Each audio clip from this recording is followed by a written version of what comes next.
Ghana's constitution is said to be on the verge of impending death if urgent steps are not taken to make significant changes.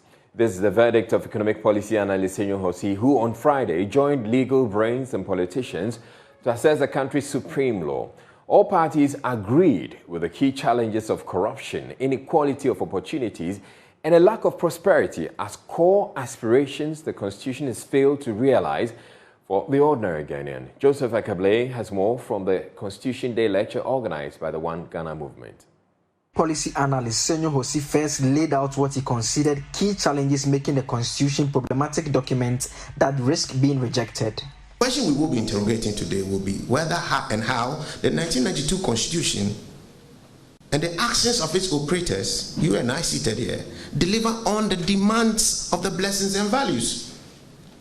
I am convinced that if the actors of the Constitution, enabled by the nature of its framing, deplete hope, I repeat, hope, for we the people to realize the assured blessings of liberty, equality of opportunity, and prosperity, the 92 Constitution shall lose its luster and inevitably lose its last leg, which is us the people. And this will happen with thousands of youth who are today about 70% unemployed or underemployed, calling for his demise. Unfortunately, I can't say it any better. The clock is ticking. He believes depoliticization of governance is the solution. We must limit the dependence on the integrity and personality of our leadership. And just as Barack Obama said, Africa doesn't need strong men, it needs strong institutions, end quote. It is so admirable when you see Australia's political class in disarray, and yet having no impact on the delivery of public services and economic prosperity at all. They can fight, the life is going on. You entertain a presidential election petition in Ghana, and the whole public service will sit into coma. This is not a town where institutions work. So today I propose to you a new democracy.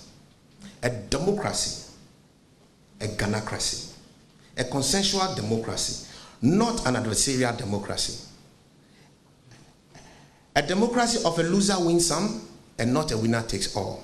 A democracy that makes politics a call and moment of service and not a career of total economic dependence. A democracy that promotes the strengthening of our institutions and reflects the inclusiveness of our professionals and people. A democracy in which being out of government means nothing to your economic sustainability. Ladies and gentlemen, a democracy that promotes meritocracy. Former Deputy AG Dr. Dominic Ayende, who represented the minority leader, said the challenge is not with the Constitution, but rather political culture. I think that the problem is not with the structural parameters of the Constitution. The problem is in us as a people. We are the ones who are not operating the Constitution in a way that will lead or conduce to equitable development of the country. So this is an example on this, which is a developmental issue. The directive principles of state policy do provide, for instance, that every president or every government must, as much as possible, implement, programs and projects left over by the last government. So go to Saglemi and tell me why we have invested millions of dollars in a housing program that has been abandoned. Of course, it is not only the NPP that is guilty of this. My own party is also guilty of it. And that is where we have to begin to build consensus around the fundamental values of the Constitution. That, sovereignty resides in the people of Ghana, in whose name and for whose benefit the powers of government must be exercised in accordance with this Constitution. Majority Leader Oseiche Mensah Bonsu has been sharing his own views on what he believes needs to be done. We must strengthen Parliament. We must reposition Parliament in order to be able to confront the executive. We are not doing that. And that's why members of Parliament are behaving like timorous souls.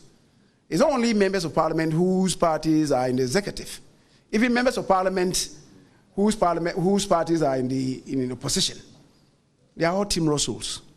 It's not clear what practical steps government intends to take on the issue of reforming the constitution.